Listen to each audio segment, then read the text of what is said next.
Re-bienvenue dans une vidéo des gros gars. Cette semaine, on se retrouve à Sainte-Julie, au centre d'escalade Le Hood.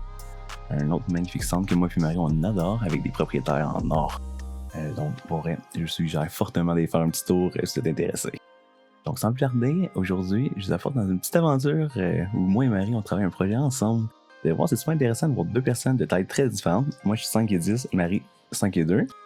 Travailler le même projet. Vous allez voir, ça donne des bêtas différentes, puis c'est beau à regarder, je trouve. Donc, le premier sujet que je voulais entamer pour commencer, c'est ici. Vous voyez, j'utilise des frises noires pour grimper un problème rouge. Vous êtes là. Souvent, il y a du monde comme des débutants, ils vont dire, mais Alex, arrête de tricher, tu prends deux sortes de frises pour faire un problème. Techniquement, oui, mais mon but, c'est pas de réussir le problème en ce moment, c'est juste d'aller à une zone en particulier.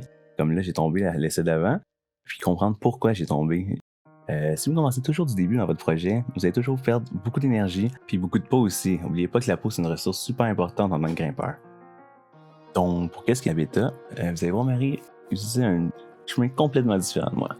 Elle va opter plus pour une stratégie où, plus tard dans le problème, quand elle va aller mettre son pied gauche sur une des frises, elle va penser pistol squatter cette frise-là jusqu'à la prochaine en haut. Tandis que moi, j'ai vraiment envie d'aller chercher la frise avec les mains à gauche. Mais ça, c'est un problème de grandeur. Elle est tellement petite qu'elle pense qu'elle n'est pas capable de reacher à gauche. Tandis que moi, je suis pas assez fort de la jambe comme Marie, je pense pas être capable de pistol squatter jusqu'en haut. Donc, je vais laisser regarder ça, pendant que sa jambe achète un petit peu parce que la frise est dégueulasse. Donc, elle va s'asseoir sur cette jambe gauche-là, et voilà. Puis à l'aide un peu aussi du pied ou qui à son genou gauche, elle va peut-être essayer de pistol squatter. Puis pour vrai, personnellement, je pense que c'était peut-être la meilleure idée. Vous allez voir un peu plus tard dans la vidéo, elle va peut-être essayer de copier un peu ma bêta, ça marchera pas pour elle du tout. Encore des prises noires pour ma part, histoire de me sauver un peu d'énergie, pendant que je glisse du pied gauche, parce que oui, les prises sont dégueulasses. Là, vous allez voir, je vais perdre beaucoup de temps sur le premier module. Vous allez me dire, écoutons, est-ce qu'il a oublié la bêta, comment se rendre plus loin? Non, j'essaie de figurer une façon optimale de me rendre au move d'après. Dans le fond, des fois, il faut juste recommencer et vous dire, est-ce que je dois croiser le pied droit tout de suite, après? Il y a tellement de choses qui se posent comme question durant un projet pour être le plus optimal possible. Justement, durant cette tentative-là, je trouve un petit morceau du puzzle manquant. Je réalise que, après avoir ce move-là, pied gauche, et remonter le pied droit, je réalise qu'il faut que j'aille porter mon pied gauche sur le prochain module. Mais c'est tellement pas facile, vous allez voir. Il faut vraiment engager tout le poids à droite pour garder l'équilibre et aller doucement porter le pied gauche, vous allez voir, juste là à l'instant. Par la suite, il faut engager dans ce pied-là, justement. Puis c'est en regardant les vidéos comme ça par l'après que je réalise que je ne mettais pas assez de poids dans le pied. Vous allez voir, je m'élance vers la gauche, mais aucun poids dans le pied gauche. Fait que je perds le ballon parce qu'il faudrait que tout mon centre de gravité soit sur ce pied-là pour y aller doucement avec la main gauche. Donc, je suis pas mal sûr que si j'avais figuré ça durant notre session, ça aurait passé, mais malheureusement, c'est un échec. Ouais, la vie, des fois, c'est pas toujours comme des contes de fées. On va avoir des échecs et on l'aura pas. Mais c'est pas grave. Il y a d'autres problèmes, c'est pour ça qu'on aime ça. Après la tentative à Marie, vous allez me voir essayer une fois de plus et Marie aussi. Malheureusement, ça passera pas, je vous l'ai déjà dit un peu plus tôt. Mais voilà, encore une fois, passe par l'amour pour aller déguster un peu la fin du problème. Des fois, c'est en descendant des mouvements au lieu d'en monter qu'on peut comprendre un peu la mécanique de ceux-ci, histoire de comprendre comment peut-être le monter. J'essaie de voir comment arriver dans l'épaule, est-ce que la frise est bonne, mais malheureusement, ça ne le fait pas. Donc, c'est vraiment la fin de ce problème-là. Je vous laisse regarder les deux dernières tentatives, puis on se revoit tantôt.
Ok oui, deuxième projet, mais avec une fin un petit peu plus heureuse que la première.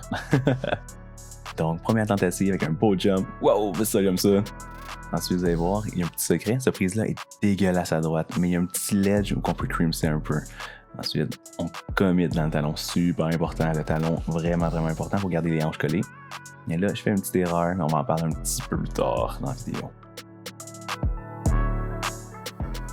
Petite leçon à apprendre dans ce deuxième essai. C'est pas parce que dans votre flash attempt vous avez réussi un des mouvements que vous allez toujours l'avoir. Il faut apprendre à les rater, ça arrive. Donc on s'élance. Hop, et voilà. Vous allez voir un petit peu plus tard. N'oubliez pas, petite crimp à gauche. Et oui, le talon. Assurez toujours, regardez vos pieds. Vos pieds étaient mal placés. Et voilà, perte de talon. Et c'est parti, le moment que vous attendiez tous, le succès du problème. Donc, tantôt je vous ai dit, on en reparlera un petit peu plus tard dans la vidéo du pourquoi j'ai pas réussi. C'est bien simple. La prise que je vais y aller avec la main droite est super bonne sur le dessus. Mais tantôt, je prenais trop de place avec ma main droite, justement, ce bon bout-là pour pas lâcher. Faut faire un petit compromis. Il faut juste tasser un petit peu la main droite pour laisser un peu de place à la gauche. Et ensuite, juste assez bonne pour s'élancer à la dernière qui, elle aussi, est dégueulasse. Mais la prise à la droite est un meilleure qu'à gauche. Et on match. Et je suis content. Oh non, on approche de la fin tout le monde. Donc, pendant que Marie s'élance et commence sa V5 bleue, vous allez rire un peu. Moi, je me on a trouvé peut-être une bêta un peu trichée parce que, à cause de sa manque de grandeur, elle n'était pas capable de faire la bêta voulue, je suis pas mal sûr. On va passer par les modules à droite. Est-ce que c'est plus facile? Absolument pas. C'est dur, ça demande beaucoup d'énergie. Je pense que c'est la seule façon que Marie aurait pu sortir ce problème-là. Malheureusement, j'ai manqué de batterie dans la caméra. Donc, vous allez voir, c'est là, elle l'a pas. Mais elle l'a eu un petit peu plus tard. Donc, on va vous montrer ça. C'est quand même on a trouvé ça très drôle de passer sur un autre problème pour réussir celle-là.